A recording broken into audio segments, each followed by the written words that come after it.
내 백성아 너희가 내 말에 응답하여 아멘 할지어다. 내 백성아 너희가 내 말에 화답하여 아멘 할지어다. 성경은 우리가 아멘만 잘해도 하나님께 영광에 돌리게 된다고 고린도서 1장 20절은 이렇게 말씀하고 있습니다.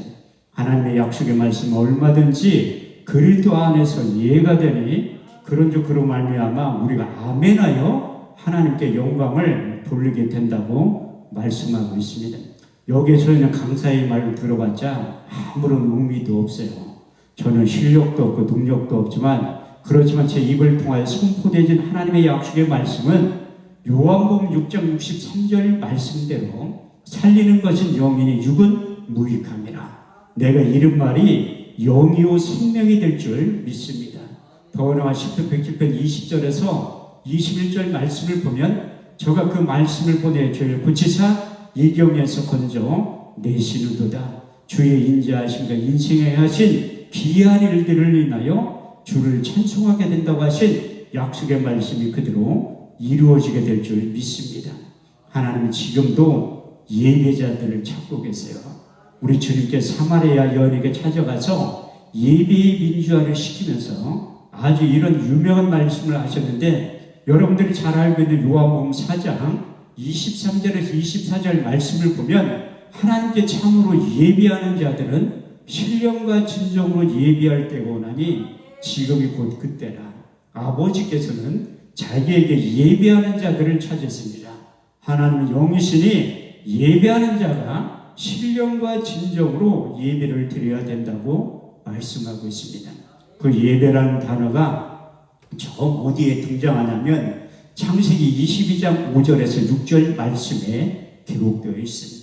내가 아이와 저기 가서 예비하고 너에게 돌아오리니 이에 아브라함이 번제의 나무를 가져다가 그 아이 이삭에게 지우고 자기는 손에 칼과 불을 가지고 동행했다고 말씀하고 있습니다. 하나님께서 아브라함을 부르시고 독자 이삭을 번제물로 드리라고 할 때 예배라는 단어 히브리의 원문에 보면 샤라는 단어가 등장하고 있습니다.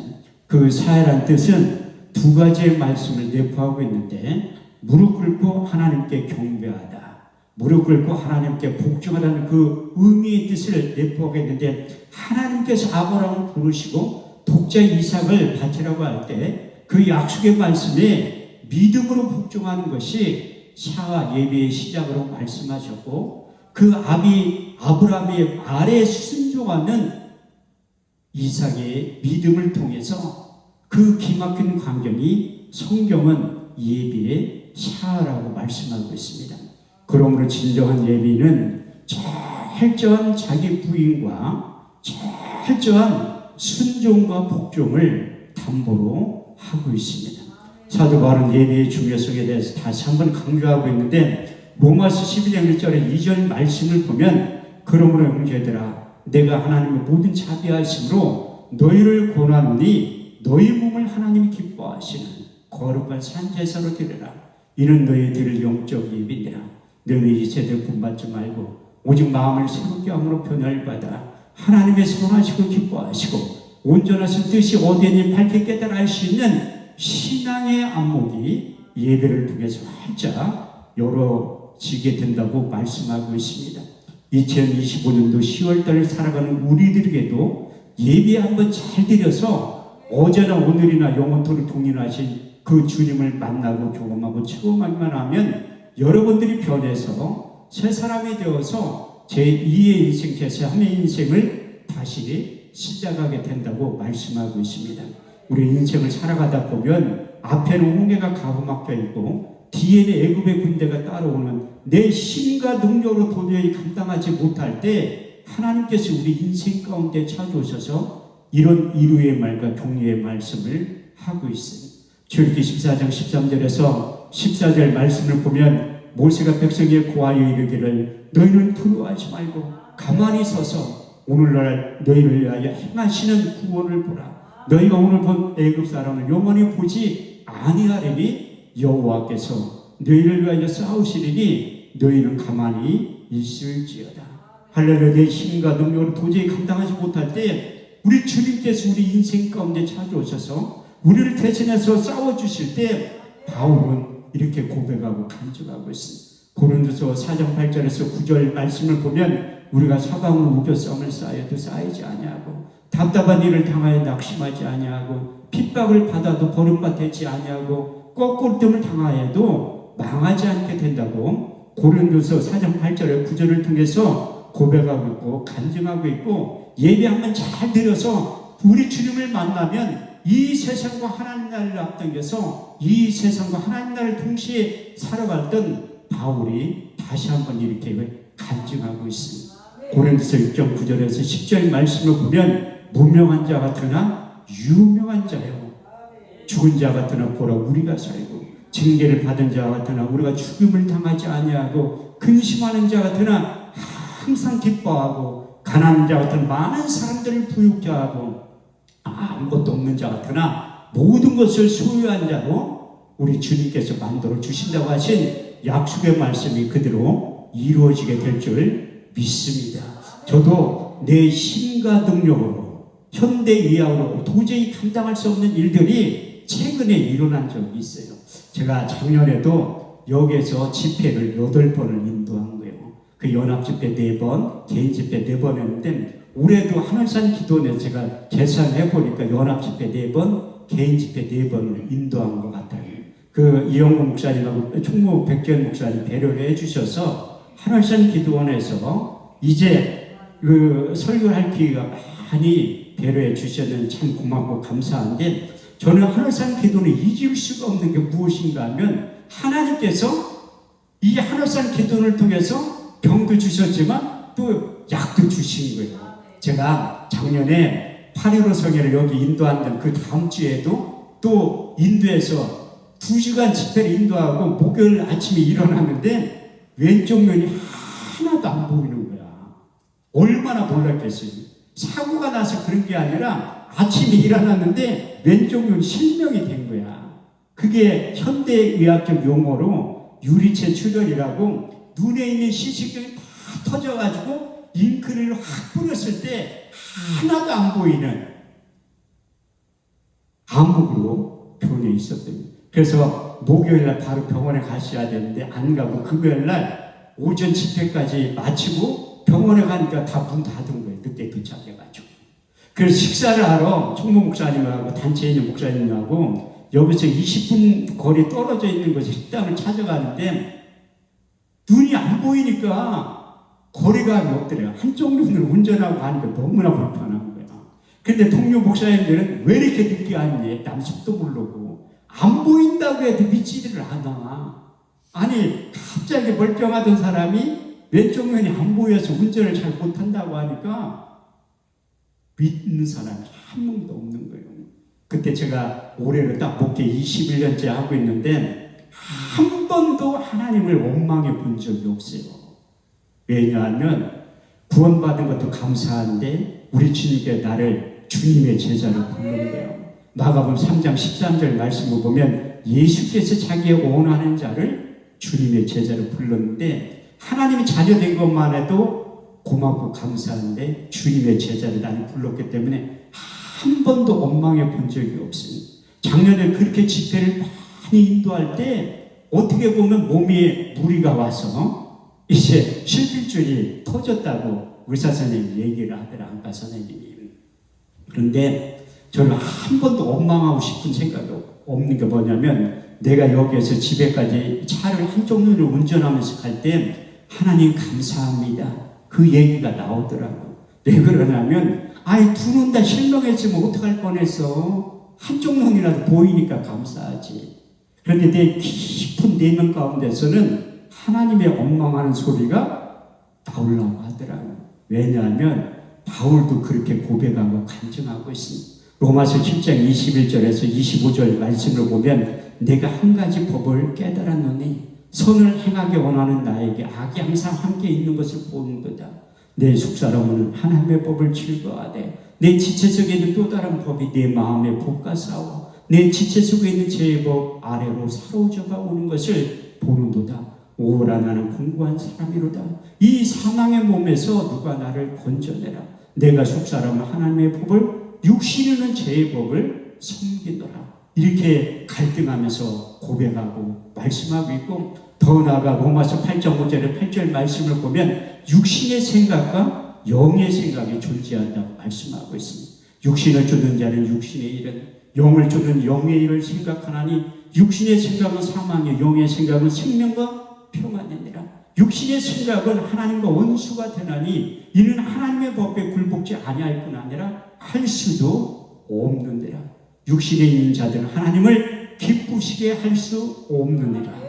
만일 너희 가운데 하나님의 영이 거하시면 너희가 육신에 있지 않고 영에 있나니 누구든지 그리스도의 영이 없으면 그리스도의 사람이 아니라고 말씀하고 있습니다. 제 심령 깊은 곳에서는 감사의 조건이 나오지만 내 이성적인 육신의 생각은 저주와 원망이 나오는 거예요. 그래서 사도 바울이 이것을 극복할 수 있는 방법도 해답도 제시하고 있는데, 갈라디아서 5장 16절에서 18절 말씀을 보면 성령을 쫓아 행하라. 그럼 육체의 욕심을 이루지 아니하노니 육체의 수욕은 성령의 수욕을 거스리고 성령의 수욕이 육체의 수욕을 거스르라니 이 둘이 대적함으로 너희가 원하는 것을 하지 못하게 된다고 말씀하고 있습니다. 그래서 제가 하나님의 영으로 감동되고 하나님의 영을 충만할 때는 하나님의 생각이 내 생각이 되는 거예요. 그래서 에스겔서 11장 19절에 20절 말씀을 보면 내가 너희 속에 일치한 마음을 주고 그 속에 새 신을 주어 너희 몸에서 굳은 마음을 자하여 부드러운 마음을 주어서 너희가 내 율례를 행하며 규례와 법도를 지켜 행할지는 너희는 내 백성이 되고 나는 너희 하나님이 될 것이다. 에스겔 36장 26절에 27절 말씀을 보면 내가 너희 속에 새 영과 새 마음을 주고 그 속에 새 신을 주어 너희 몸에서 굳은 마음을 자하여 버리고 부드러운 마음을 주어서 너희가 내 율례를 행하며 규례와 법도를 지켜 행할 수 있는 능력이 이로부터 임하게 된다고 성경은 말씀하고 있습니다. 이렇듯이 하나님의 영으로 감동되고 하나님의 영으로 충만하고 새 영과 새 마음이 일치한 마음이 내 심령 가운데 찾아올 때 하나님의 생각이 내 생각이 되고 하나님의 뜻이 내 뜻이 되고 하나님의 일들이 멀게 느껴졌지만 내 일처럼 자연스럽게 느껴지게 된다고 성경은 말씀하고 있습니다. 그래서 우리가 하나님의 영으로 감동이 되면 성경에 저진 성령 하나님께서 감추어진 비밀을 깨닫게 만드시는 거예요. 말씀을 열므로 우둔한 자의 비추사 성경을 깨닫게 만드시는데, 그래서 하나님의 영으로 감동되고 충만하면 나와 하나님과의 관계가 어떤 존재인지 깨달아 알 수 있는 안목이 활짝 열리게 된다고 말씀하고 있어요. 창세기 1장 27절에서 28절 말씀을 보면 하나님의 형상대로 사람을 창조하시되 남자와 여자로 창조하시고 그들에게 복을 주시며 이르시되 생육하고 번성하여 땅에 충만하라. 땅을 정복하라. 바다의 고기와 공중의 새와 땅에 움직이는 모든 생물들을 다스릴 수 있는 능력을 주셨다고 말씀하고 있습니다. 창세기 2장 7절 말씀을 보면 우리 인간을 창조하셨되 흙으로 만드셨다고 말씀하고 있습니다. 하나님께서 흙으로 사람을 지으시고 그 보에 생기를 불어넣으시니 사람이 생명이 되었다고 말씀하고 있습니다. 창세기 1장과 2장 말씀을 보면 우리와 하나님과의 관계의 정체성에 대해서 나는 누구인가, 본래 나는 누구인가 정확하게 말씀하고 있습니다. 시편 기자는 이것을 인용하면서 우리와 하나님의 관계에 대해서 4가지로 요약하고 정리를 내리고 있습니다. 시편 2편 7절 말씀을 보면 내가 내 영을 전하노라. 너는 내 아들과 딸들이라. 오늘날 내가 너희를 낳았다고 표현하고 있고, 두 번째 시편 82편 6절 말씀을 보면 여호와께서 가라사대 너희는 신들이며 다 지존자의 아들과 딸들이라고 표현하고 있고, 세 번째 시편 139편 13절 말씀을 보면 주께서 내 장부를 지으시며 내 모태에서 나를 조직하셨다고 말씀하고 있습니다. 네 번째 시편 139편 16절 말씀을 보면 나의 형질이 이루기 전에 주의 눈이 보셨으며 나의 정한 날이 되기 전에 주의 책에 다 기록이 되었다고 말씀하고 있습니다. 우리 주님께서도 모세의 길과 선지자의 길과 시편에 등통했다고 말씀하고 있습니다. 다시 말해서 구약 성경에 능통했다고 말씀하셨는데, 이 시편 기자의 말씀을 인용하면서 창세기 1장과 2장 말씀을 인용하면서 우리와 하나님과의 관계에 대해서 이 두 절 말씀으로 요약을 해서 정리를 해주신 거예요. 요한복음 10장 34절 35절 말씀을 보면 너희 율법에 기록한 바 내가 너를 신이라 하지 아니하였느냐. 성경은 표하지 못하나니 하나님의 말씀을 받은 자들을 영적인 존재, 신적인 존재라고 표현하고 있습니다. 그래서 우리 인간들이 하나님의 영이 우리 육체 가운데 전수하고 들어오면 영적인 존재, 정신적인 존재, 육신적인 존재라고 말씀하고 있는데, 제가 우리 육체 가운데 들어온 다음에 하나님의 영이 떠났다고 말씀하고 있습니다. 창세기 6장 5절 말씀을 보면 사람의 죄가 관영합니다. 그 모든 계획과 생각이 항상 악한 것 뿐임을 아시고 하나님께서 사람 지으셨음을 한탄하신 다음에 창세기 6장 3절 말씀을 보면 여호와께서 가라사대 나의 영이 영원히 사람과 함께 하지 아니하리니 이는 그들이 육체가 됨이라.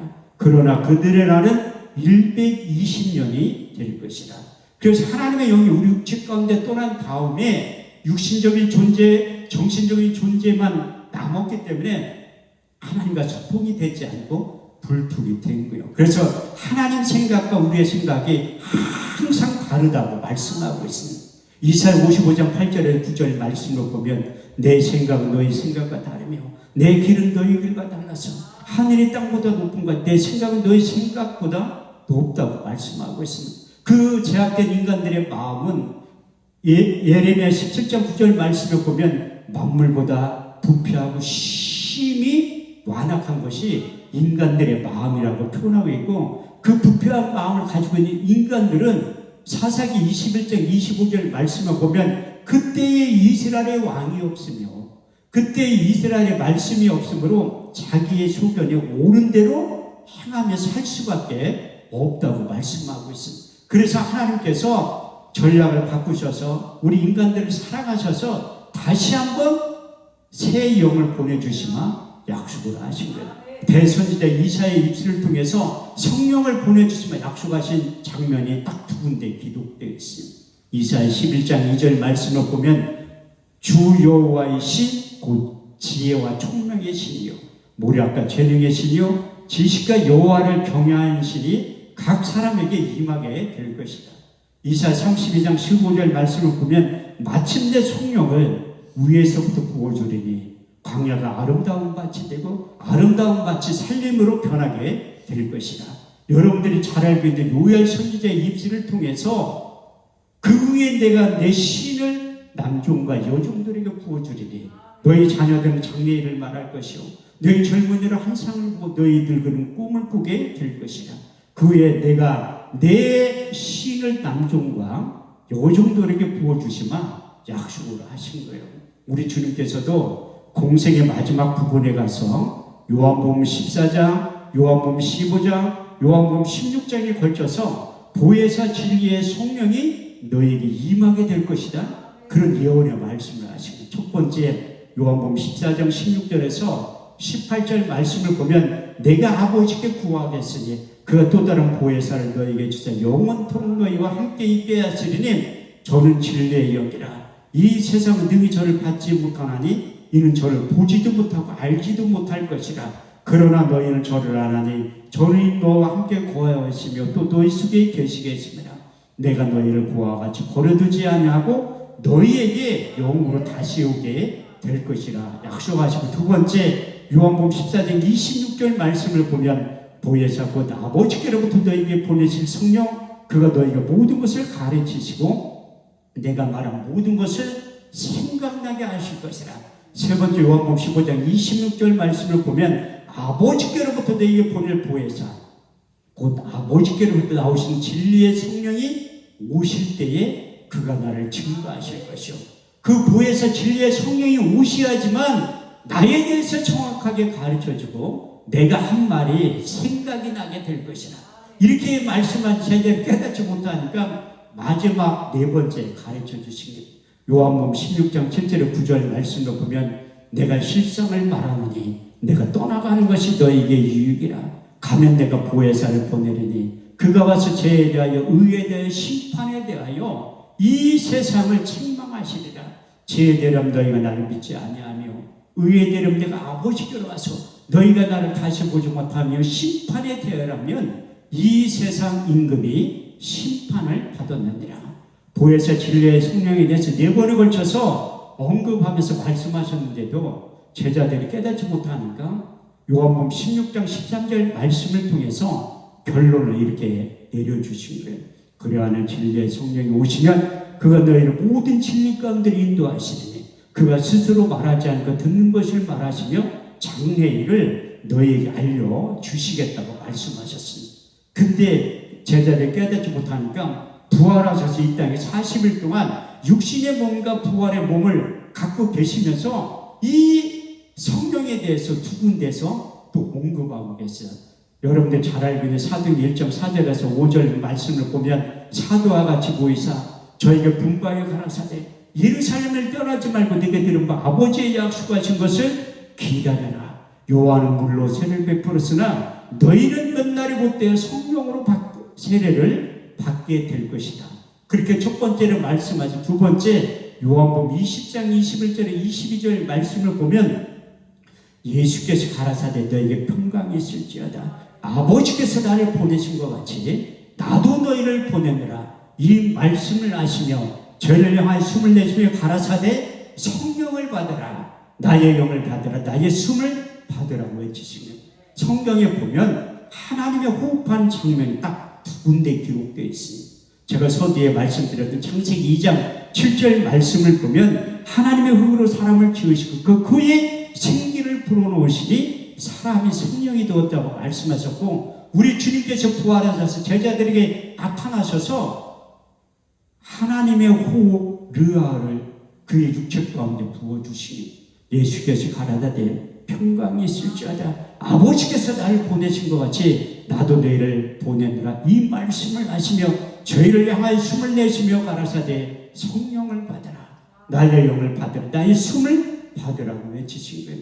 이렇듯이 성령이 임하는 것이 그만큼 중요하기 때문에 구약의 많은 선지자들의 예언을 통해서 우리 주님께서 친히 예언을 하신 거예요.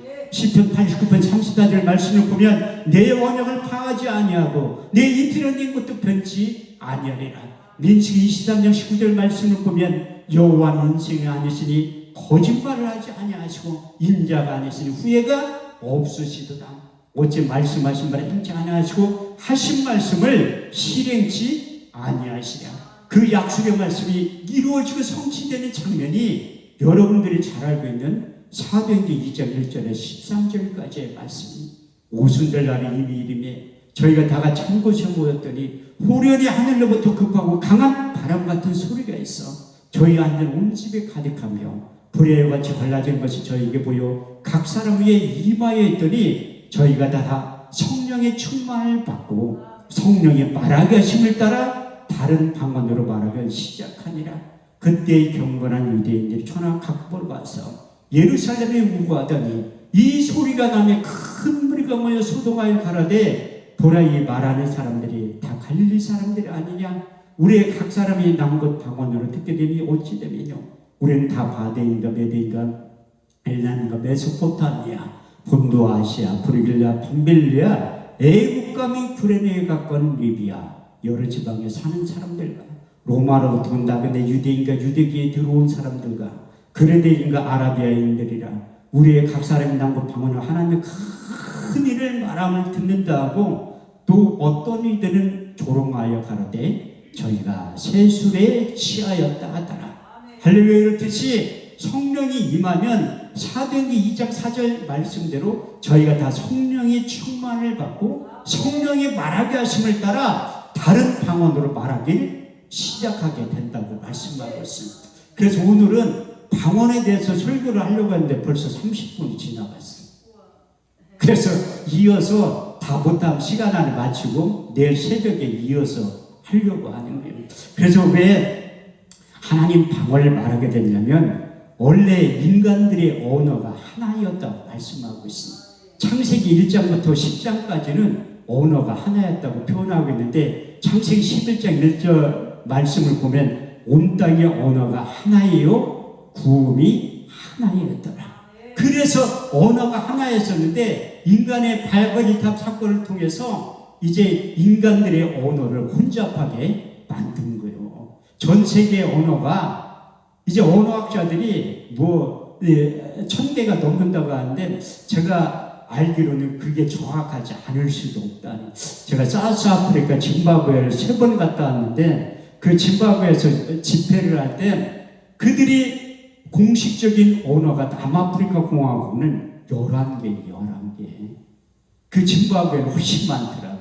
제가 처음 가서 흑인들 앞에서 설교를 하는데, 아니, 동남아 가서 설교하는데도, 내가 태국에 가서 집회할 때도, 이거 언어가 틀리니까 어색한데, 더구나 이제 흑인들 앞에서 처음으로 설교를 하는데 얼마나 당황스럽겠어. 한 번도 해본 적이 없지. 흑인을 그렇게 가까이 가서, 아유, 만난 적도 없잖아요. 제가 처음에 아프리카 갈 때 3일 만에 갔다는데 3일 만에. 멀기는 엄청 멀더라고요. 그래서 비행기 값 싸게 하려고 홍콩에서 대기 시간을 12시간짜리 비행기표를 끄는 거예요. 여기서 홍콩까지 5시간 반 걸리는데 홍콩에서 12시간 대기하고 있었어. 거기에서 비행기를 타고 이제 남아프리카 공화국 요하네스부르크 공항까지 가 비행기를 탁 탔는데, 야, 흑인 냄새 무지하게 나더라고요. 그 흑인들은 내가 또 냄새가 많이 나는데 동양 사람이라. 근데 홍콩에서 그 아프리카 가는 비행기를 딱 타니까 70% 이상이 흑인들이 타고 있어요. 그러니까 이제 내가 전혀 생수에 맞지 못한 사람의 인종이 다르니까 그 냄새가 처음에는 굉장히 역겹더라. 그런데 흑인들도 내 옆에 앉았는 신호에 냄새 난다고 내가 표정을 보니까 냄새 난다는 거야, 나한테. 제가 한 달 동안 있으면서 그 문야 목사님, 반이 목사님이 그러더라, 나한테. 아, 한 목사님은 엄청 게을르대. 생전 씻는 걸 못 봤대. 아니, 먹을 물도 없는데 무슨 씻어, 어떻게 씻어. 아이들이 물을 3시간 동안 가서 길어오는데 그거 먹을 물도 안 되는데. 그 물티슈 가져가서 이렇게 닦은 거예요. 그런데 제 얼굴이 시커먼하잖아. 나는 어디 태국이나 필리핀 가면 여권 보자고 하는 사람은 한 명도 없어. 동남아 사람인 줄 알고. 제가 교회 앞에 서울에 딱 있으면 술 취한 사람이 와. 교회 문 앞에 딱 서 있으면 찾아와서 외국에 와서 고생이 많지. 내가 취직시켜줄까? 그런 얘기, 내가 그 외국인처럼 보는 게요. 제가 어렸을 때 별명이 틱이었어요, 틱이. 지금 틱이라고 하면 큰일 나, 혼연이라고 해야지. 내가 3년 전에 오살리기도원에서 설교하고 딱 내려오는데 길에서 어떤 집사람들 여자분 찾아오시는 내 옆에 오더니 딱 그래. 야, 외국인이 한국말을 너무 잘하는데. 아니, 외국인은 어떻게 저렇게 지창하게 한국말로 설교를. 내가 그랬지, 나 한국 사람이. 내가 하나님이 그러니까 아프리카 선교사님 그러는데 내가 3년 만에 있으면 흑인 된다는 거야. 그렇게 얼굴이 잘 타는 사람이 있다고 하더라고요. 그래서 거기에 처음으로 설교를 하는데 1시간 설교하는데 이렇게 한국말 막 하니까 그렇게 하면 안 된대, 선교사님. 안 돼, 생전 외국인 앞에서 해봐셔야지, 더군다나 흑인 앞에서. 그래서 이제 천천히 해, 천천히. 내가 한국말로 설교하면 선교사님 영어로 하고 그들의 언어 쇼나로 하고 또 밑에서 부족한 언어로 또 통역을 해. 1시간 설교하면 한 15분만 하면 되겠더라고. 그래서 이제 요령을 생겨가지고 하다 보니까 3번 가가지고 70번을 넘게 설교한 거예요, 흑인들 앞에서. 아, 드물다니까요. 진짜 드물어. 그 외국인, 더군다나 흑인들 앞에서 70번 넘게 설교한 게 드문다니까. 그래서 하나님이 그쪽 세계에 대해서 내가 아무것도 모르니까 2만 킬로 떨어진 데로 날려버린 거예요. 그래서 처음 집회하러 가서 설교할 때 그 선교사님이 설교 끝나고 다 안수기도를 해주라고 하더라고. 어차피 뭐 알아듣지도 못하는데 방언으로 안수기도를 해주는 거야. 근데 사도행전 2장 1절에서 17절 말씀이 그대로 나타난 거예요. 그게 뭐냐면 조직신학 용어로 대인 방언이야. 알아듣지도 못하는 그 당시에 디아스포라 이민자들이 그들의 언어로 들려버린 거야. 그 사도들 성령을 충만해서 내가 보고 들은 예수를 전하지 않고서는 견딜 수 없는 뜨거운 마음을 주셨다고 말씀하고 있습니다. 그래서 대제사장 서기관 바리새인 앞에서 자기들의 목숨을 내놓고 설교를 하기 시작하니 그 근거가 어디에 있냐면 사도행전 2장 4장 29, 31절 말씀을 보면 종들로 하여금 담대히 하나님의 말씀을 전하게 하시고 손을 내밀어 병을 낫게 하시고 표적과 기사가 거룩한 주 예수의 이름으로 이루어지게 하옵소서. 빌기를 다하며 모인 곳이 진동하더니 저희가 다 성령이 충만하여 담대히 하나님의 말씀을 전하고 증거했다고 말씀하고 있습니다. 저도 거기에서 이제 끝나고 흑인들을 처음 보니까 이게 남자 여자 구별이 안 돼. 이 흑인들 여기 텔레비에서 보는 건 다 가발 쓴 거예요. 가발. 이 흑인들 머리가 파고 들어가지고 빡빡 깎고 그 남자인지 여자인지 구별을 어떻게 하냐면 가슴을 보면 돼. 근데 그 흑인들도요 이게 새콤한 사람이 있고 덜 새콤한 사람이 있어. 그 아프리카가 55개국인데 남아프리카 그 월드컵 했던 나라는 그래도 덜 시커먼해. 저 북쪽으로 올라갈수록 흑인들도 완전히 새콤하네. 내가 거기에서 남아공에서 선교사님하고 20시간을 운전해가지고 국경을 넘어가지고 트럭을 끌고 교회 져준다고 거기 짐바브웨까지 간 적이 있어요. 내가 그렇게 20시간을 운전해보고 처음이라니까 둘이 교대로. 거긴 또 워낙 장거리니까 오토 차고 없어요. 다 수동이야. 또 핸들도 또 우리나라는 왼쪽에 있잖아요. 거긴 일본처럼 오른쪽에 있어. 처음에 막 기아를 넣는데 차선이 틀리니까 뭐 중앙선 침범하는 것 같아. 그래서 선교사 혼자 운전을 20시간 어떻게 해. 또 거기는 서지도 못해. 앞에 도로에 뭐 돌 같은 거 있잖아요. 그럼 항상 강도가 있다는 거야. 그래서 피해서 가는 거예요. 또 주유소에 가서 기름 넣으려면 반만 기름이 떨어지면 무조건 기름 넣어야지 돼. 동양 사람은 또 팔지도 않아. 돈이 있어도 아니 그 휘발유를 팔지를 않는데 그래 무조건 중간 정도 언제 기름 주유소가 나올지도 모르고 기름을 안 팔 수도 있으니까 절반 정도만 되면 무조건 넣더라고 기름을. 그런데 뭐 가로등도 없고 시골에는 흑인들이 새카만 하잖아. 아니 만약에 사고 나가서 흑인들 치면 어떻게 하냐니까 선교사들 그냥 장난으로 그러더니 그냥 도망가. 잡히면 맞아주고. 그래서 한 번도 사고 난 적이 없어요. 하나님 은혜로 나는 그때도 그 하나님이 그 천사의 세계에 있다는 걸 경험을 한 거야.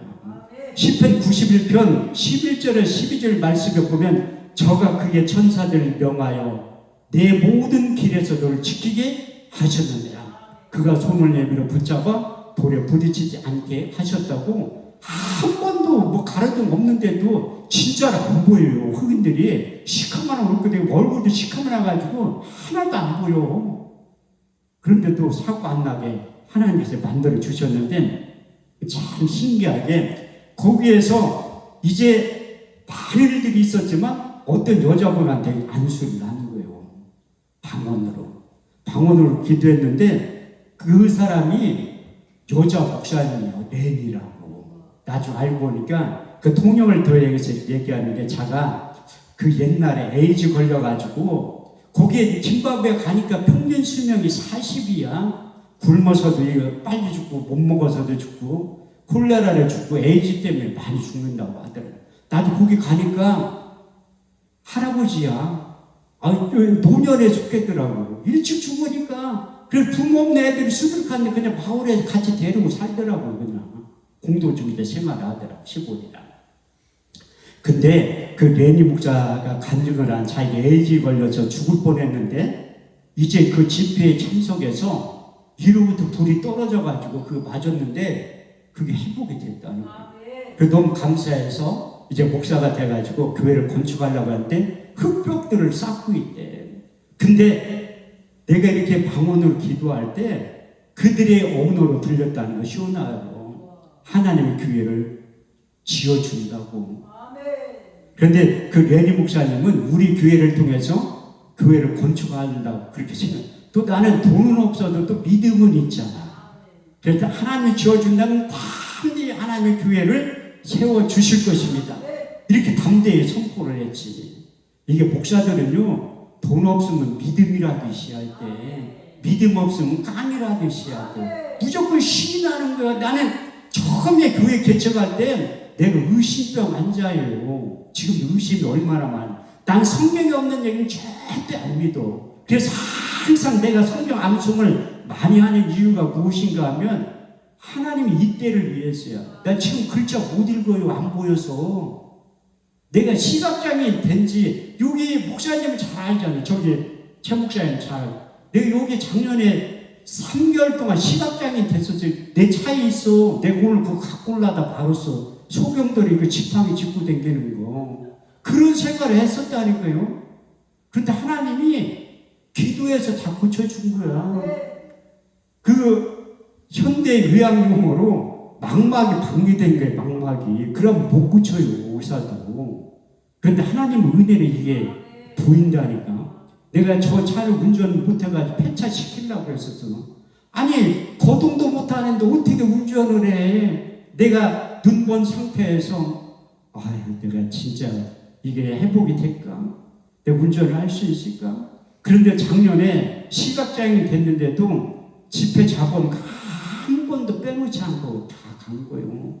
기도원 원장님들이 그래 내가 이렇게 해. 진짜 안 보이냐고. 내가 간증을 했지. 하나님께 내 눈을 열어서 반드시 보게 해줄 겁니다. 아무도 안 믿어. 나 태국에서 사무총장 목사님도 안 믿는데 현대의학으로 못 고친다고 했는데 근데 사람 수는 할 수 없을 때 하나님은 다 하실 수 있는데라. 그래서 제가 올 봄에 내가 작년에 그 보령에 집회를 갔다 온 거야. 내가 이게 왼쪽 눈 완전 실명하고 오른쪽 눈 한 20% 10%밖에 안 보인다고 하니까 내 눈앞에서 이렇게 해봐. 진짜 안 보이냐고. 내가 설교할 때 그랬지. 하나님 반드시 내 눈을 열어서 보게 하실 거라. 내가 올 3월 때 남경산 기도원 집회 내가 운전하고 오다가 그 기도원 들렸어요. 나 이렇게 눈 떴다고. 내가 운전하고 댕긴다고. 요즘 이거 간증하러 댕겨요. 월요일날 저녁에 오셨던 그 주의군 목사님네 그 기도원 가서 내가 집회를 인도하고 왔어. 개인 집회를. 그런데 그 원장님이 전단지를 이렇게 만든 거예요. 신봉사가 눈 떴다고. 그렇게 만드니까 진짜 이 시각장애인 몇 명이 왔다니까요. 내가 그 간증하고 하나님 눈 뜨게 했다고 그 간증하는 거예요. 그런데 남경산 기도원에서 집회할 때도 어떤 여자 권사님이 자기 신랑도 눈 안 보이는데 진짜 기도하면 낫냐고 물어보고. 아유 장본인 있잖아요. 장본인 그 담대에 선포하니까 그분이 식사 대접도 해준 거예요. 커피 시간에 커피도 사주더라고. 우리 단체에 있는 목사님들 다 모시고 가가지고. 근데 내가 이 얘기를 하려고 하는 게 아니라 그만큼 지금도 사도행전 2장 1절 13절 말씀 대인방언이 나타나거든요. 그래서 내가 6개월 있다가 그 짐바브웨도 가니까 그 레니 목사님이 자기네 교회를 날 데리고 가더라. 교회 줬다고. 우리 교회에서 보내지 않는다 할지라도 하나님이 된다고 하면 되는 거예요. 하나님이 문을 열면 닫을 자가 없고 닫으면 열 자가 없는 거예요. 저는 확실히 하나님의 약속의 말씀 믿는 이유가 무엇인가 하면 이사야 55장 10절에 12절 말씀이 경험이 되고 처음이 된 목사예요. 비와 눈이 하늘에서 내려 다시 그리로 가지 않고 토지를 적시어서 싹이 나게 하며 열매를 맺게 하여 파종하는 자에게 종자를 주며 먹는 자에게 양식을 줌과 같이 내 입에서 나가는 말도 헛되이 내게로 돌아오지 않으며 나의 뜻을 이루며 나의 명하여 보낸 일에 형통하리라. 그래서 하나님의 입술을 통해서 선포되는 약속의 말씀은 하나님의 때에 하나님의 방법으로 반드시 이루어지게 된다고 확실히 믿는 거예요. 사도 바울도 하나님이 로마로 가야 된다고 말씀하고 있습니다. 유라굴 강풍을 만났을 때 선원들은 다 죽는다고 난리 났는데 그냥 태평하게 누워서 자고 있어. 뱀밑바닥에서. 그 하나님의 약속의 말씀을 믿는 거예요. 그래서 바울이 이런 고백을 해요. 사도행 27장 25절 말씀을 보면 나는 내게 말씀하신 그대로 되리라고 확실히 하나님을 믿는 거예요.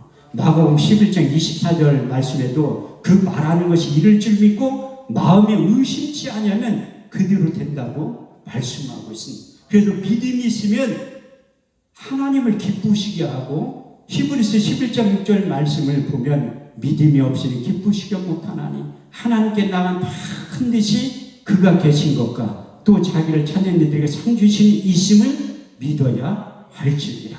그 레니 목사님이 내가 일부러 시기는, 내가 만약에 우리 교회에서 건축업을 보낼 돈이 없어서, 아니 레니 목사님 한 번 더 기도해 보세요. 이게 착각일 수도 있으니까, 이게 환청일 수도 있으니까, 잘못 통역이 될 수도 있으니까 다시 한번 기도해 보라는데, 저는 하나님 그렇게 된다고 하면 확실히 믿는 목사이기 때문에 그냥 입으로 선포하는 거, 내가 주는 돈도 아니지만 줄 돈도 없어, 주고 싶어도 그러고. 그렇지만 하나님이 다른 교회를 통해서 그 선교비가 들어와서 교회를 잘 건축했더래요. 그게 일하는 방법 중에 한 가지. 근데 그 방언기들을 많이 하면 성경에 써있잖아요. 사도행 2장 13절. 아니 믿는 사람들도 그래. 안 믿는 사람들 그렇게 하는 건 이해를 하지. 세술에 취한 모습으로. 저도 제가 서울에서 있을 때는 항상 그 옆에 신천지가 있어, 교육장에. 우리 교회 수시로 와. 그러면서 내가 교인들한테 가르쳐. 그 신천지 쫓아내는 방법이 무엇인가 하면 방언 기도를 해라. 그러면 갈 테니까. 그래, 방언 기도 하면 가. 진짜로. 그 다음 너 어디 가면 이렇게 해. 이렇게 하면 그 센스에 취한 모습으로 보는 거예요. 그 이단들을 쫓아낼 수 있는 방법 중에 한 가지가 방언 기도를 하면 그들이 저절로 물러가다. 그래서 방언 기도의 그 중요성이 엄청나게 많이 있지만, 제가 이 한 가지 간증만 하고 마치기. 제가 그래도 의대 출신, 몇 번 여기서 간증했죠. 내가 의대 출신, 내가 의사 신의에 가서도 내가 가장 좋은 의대 출신이라고 내 소개를 하고 설교를 해. 의사들 앉혀놓고 설교할 때. 그 설교 끝난 다음에 의사 선생님들 물어봐. 그 좋은 의대 나왔는데 어디 나왔니? 서울대 나왔냐? 연세대 나왔냐? 고려대 나왔냐? 난 그보다 훨씬 좋은 데 나왔다고. 유학하니? 나 유학한 적 없다고. 어디 나왔니? 궁금해 죽거든. 나는 사람이 만든 의대가 아니라 예수님이 만든 천국병원 의대 출신이라는 거예요. 그래서 내가 21년 전에 교회를 개척할 때 내 나름대로 인물되지, 실력되지, 능력되지, 하나님은 반드시 압구정동이나 청담동에서 교회를 개척시켜 줄 줄 알았지. 웬걸 이사야 55장 8절에 9절 말씀을 보면 내 생각은 너의 생각과 다르며 내 길은 너의 길과 달라서 하늘이 땅보다 높은 것 같아. 생각은 너의 생각보다 높으니라. 제가 분당에서 15년 살았거든요. 지금의 태평사도 그렇게 못 사는 동네가 있는지조차도 몰랐어. 거기에서 교회를 개척한 거예요. 태평사동에서. 근데 세 사람 순복음교회 간판을 크게 걸어놓으니까 사람들이 기도받아 오더라고. 나는 그때 브랜드의 힘을 느낀 거야. 아니 조영계 목사님이 능력이 있지 나 같은 사람이 무슨 능력이 있어. 근데 요즘은 실비보험이 하나님이야. 실비보험 들은 사람들은, 아니 우리 교회 성도들도 그래. 목사님 옛날에는 못 살 때는 실비보험 나한테 기도해달라고 찾아오는데 지금 아무도 안 와. 병원에서 못 고친다고 하야지만 기도받으러 온다니까요. 옛날에 병들으면 기도하는 거 와서 얼마나 기도를 많이 했는데, 저 여기 30년 전에요 신학교 다닐 때 청평역에서 여기 걸어다녔어. 지금은 아니 차 태워서 오라고 해도 먹이고 재우고 한다고 했는데도 안 오잖아. 유여성을 식사 제접하고 다 숙식 제공한다고 해도 안 와. 안 온다니까요. 등도 하시고 배부르면 기도를 안 하는 시대야. 근데 하나님께서 나를 천국병원 의대를 입학을 시킨 거야. 난 너무나 내가 고등학교 2학년 때 출애굽기 15장 26절 말씀을 암송한 사람. 내가 알기로는 그 말씀을 수천 번 수만 명을 암송을 하는 거예요. 너희는 너희 하나님 여호와의 말씀을 청종하고 나의 복에 의를 행하며 내 계명의 길을 기리고 내 모든 죄를 행하면 내가 애굽 사람들의 모든 질병이 하나라도 너에게 내리지 아니하리니 나는 너희를 치료하는 여호와 하나님이라. 이론과 지식이지. 환자들 찾아와서 안수하면 오전에 기도하면 저녁 때 죽었다고 연락이 와. 어차피 병원 갈 돈도 없으니까 이래 주거나 저래 주거나 다 요단강 앞에 서 있는 사람들만 오는 거야. 기도 받아도 죽고 안 받아도 죽을 사람들이야, 내가 볼 때는.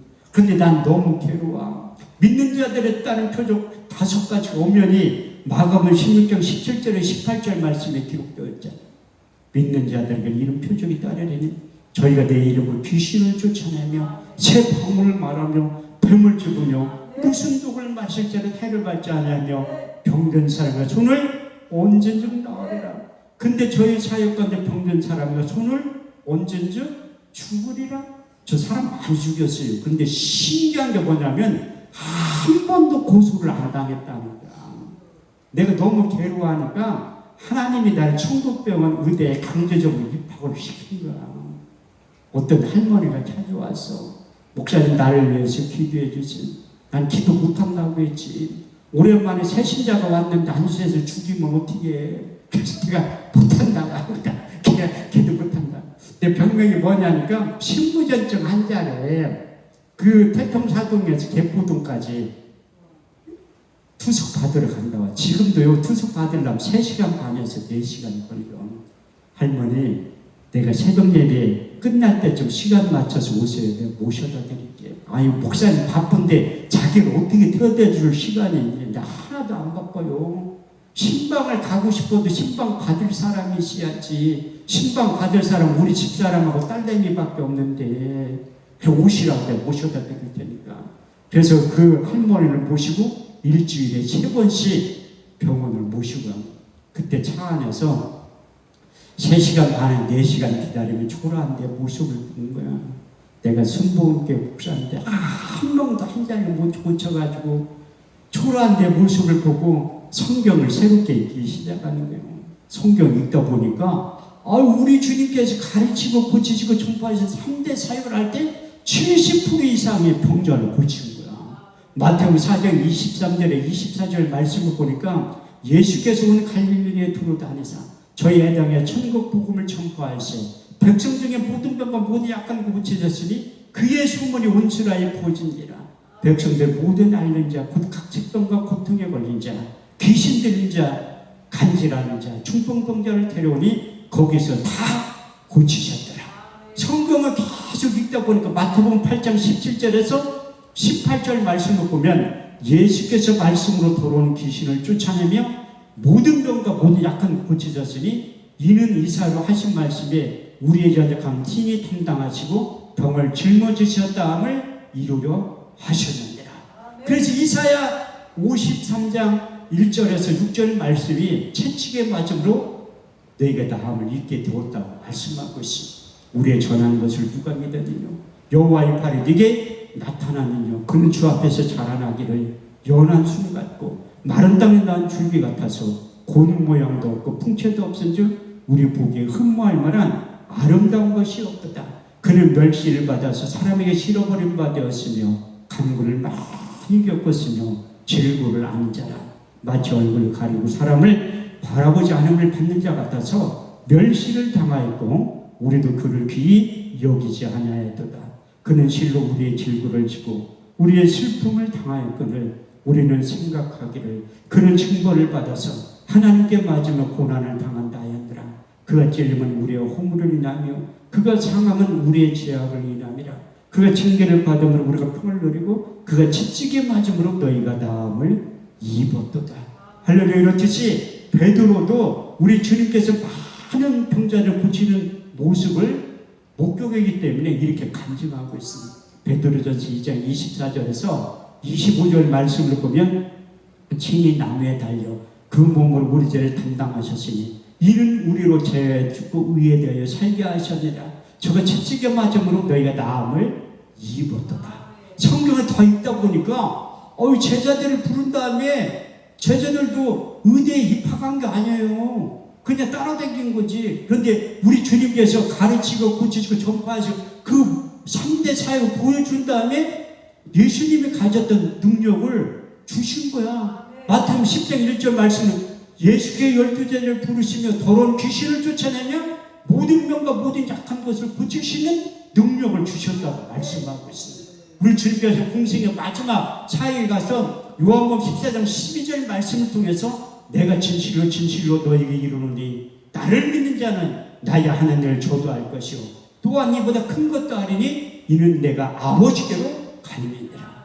그래서 예수님께 제자를 부른 다음에 병 고칠 수 있는 의사면을 나눠주고 귀신을 쫓아낼 수 있는 능력을 준 거예요. 저도 주님의 제자잖아. 하나님의 자녀 가운데 저를 주님의 자녀에 부른 다음에 의사면을 다 나눠줬다니까요. 여기 목사님도 다 있어. 의사면을 사용할 줄을 모르니까 그런 거지. 근데 이 신약을 다 읽은 다음에 구약성경 읽다 보니까 성경에 저자인 성령께서 내 육의 신비에 새겨주신 하나님의 약속이 약이라는 말씀이 있어요. 잠언 4장 20절에서 22절.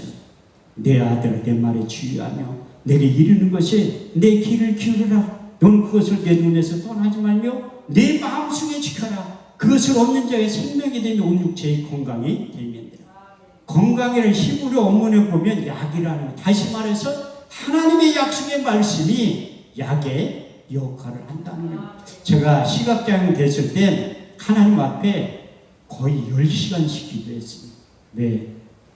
내 힘과 능력으로 현대의학을 못 고친다고 하니까 기도할 수밖에 없겠다. 저는 기도를 많이 하는 목사가 아니에요.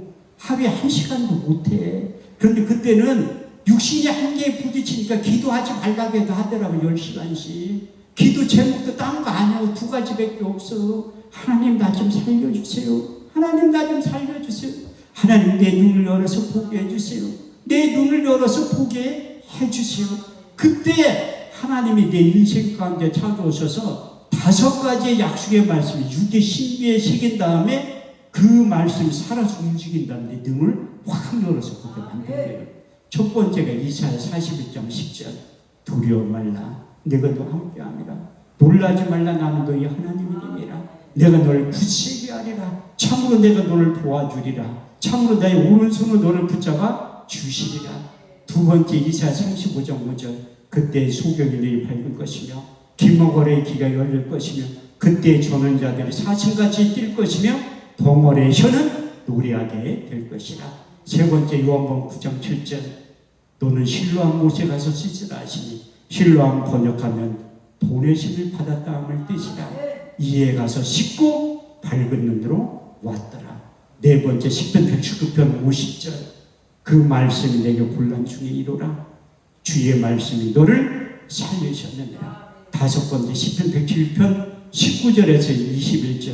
저희가 큰 신중의 여호와께 부르짖으매 그 고통 가운데 구원하시되 저가 그 말씀을 보내 저를 고치사 이경에서 건져 내시는도다. 주의 인자하심과 인생에 행하신 기이한 일들을 인하여 주를 찬송하게 될 것이라. 저는 현대의학으로 도저히 고치지 못하는 그 식물 인간이 일어난 적이 있어요. 하나님이 저에게 의사면을 나눠주면서 제가 하나님 앞에 8년을 기도한 거예요. 성남에서 목회라는 너무 안 맞는 거예요. 하나님, 나 압구정동이나 청담동 아니더라도 서울로만 보내주세요. 서울로만. 8년 만에 응답받았어. 그래서 응답이 없을 때는 좀 기도의 제목을 낮춰서 할 필요도 있어.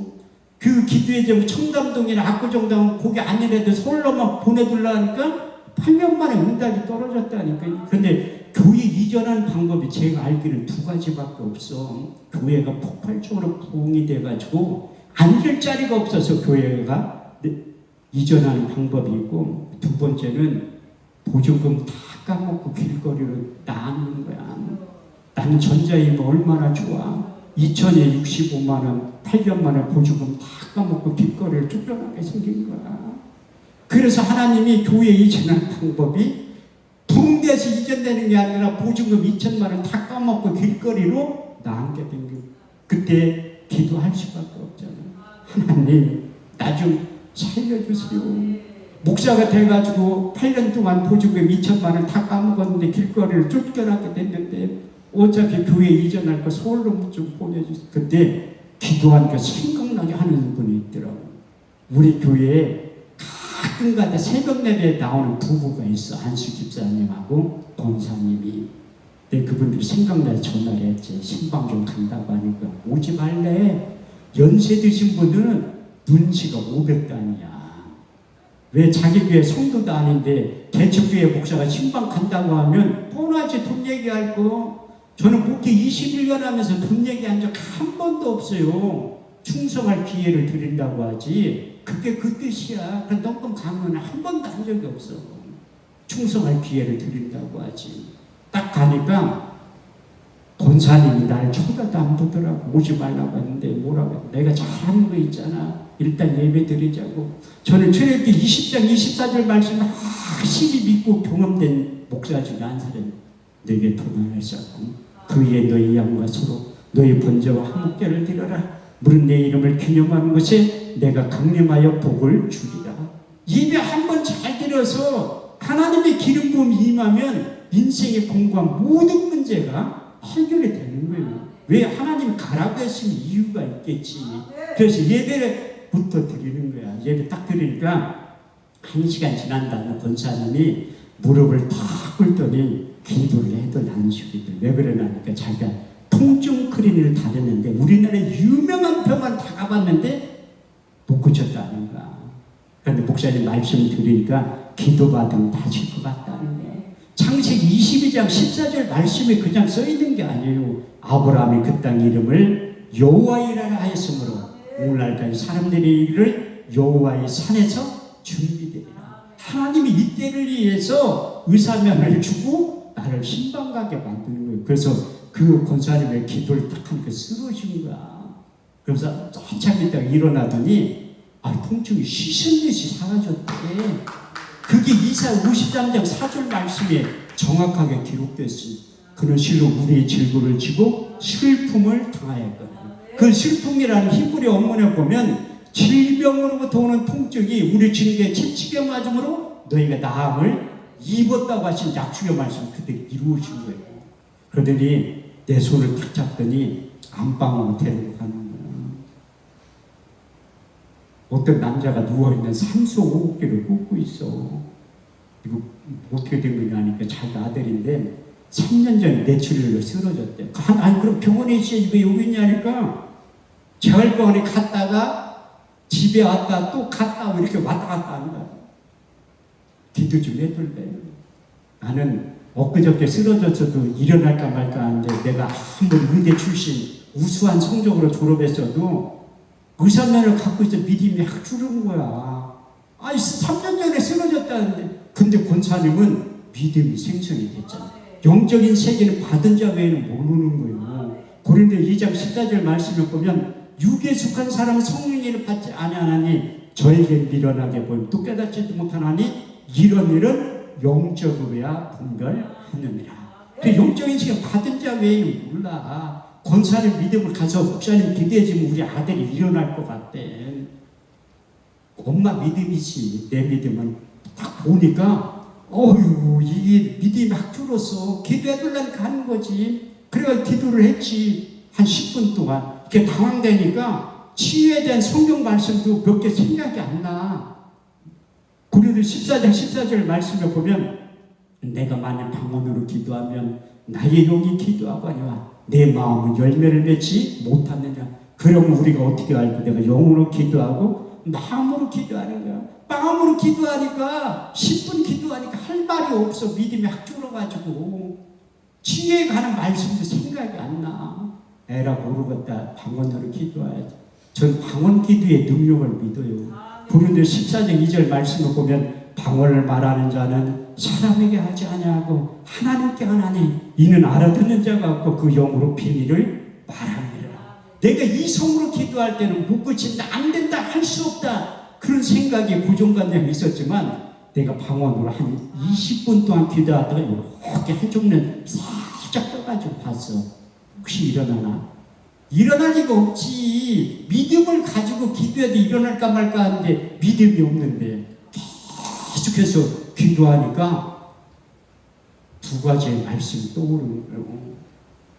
마태복음 19장 26절 사람은 할 수 없으되 하나님은 다 하실 수 있느냐.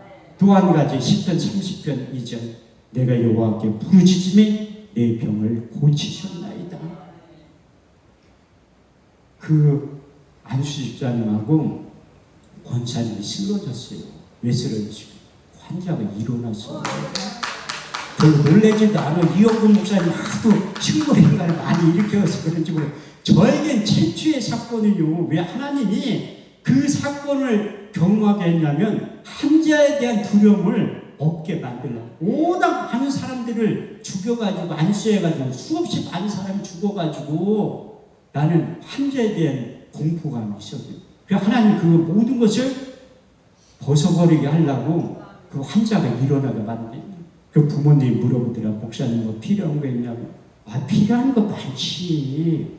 그래서 내가 교회 이전하려고 하는데 보증금 다 까먹고 1,800만 원만 있으면 된다고 한 거예요.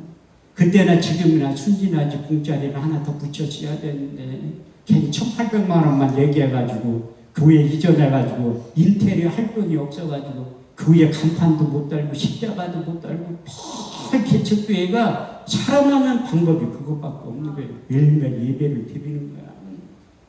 근데 하나님이 그 사건을 통해서 환자에 대한 두려움을 완전히 공포를 사라지게 만든다. 그 여기에도 아픈 분들이 있으면 이 한월산 기도원은 하나님이 들어 쓰시는 기도원 중에 한 가지. 제가 신학교 다닐 때도 여기 30년 전에 왔지만 21년 전에도 내가 회개하러 와서 여기 위에서 꾸꾸라진 거예요. 기도 통해서. 내가 여기 올 때마다 가봐. 그 자리를 우리 주님 만났던 곳에. 거기 가면서 내가 여기 와서 은혜를 받고 목사가 됐지. 그래서 제 나름대로는 최선을 다해서 섬기려고 하는 거예요. 내가 목사가 돼서 왜 섬기는 방법이 뭐가 있어? 와서 집회를 인도하고 받은 말씀을 가감없이 전할 때 그 불이 임하게 해서 능력이 나타나게 하는 거지.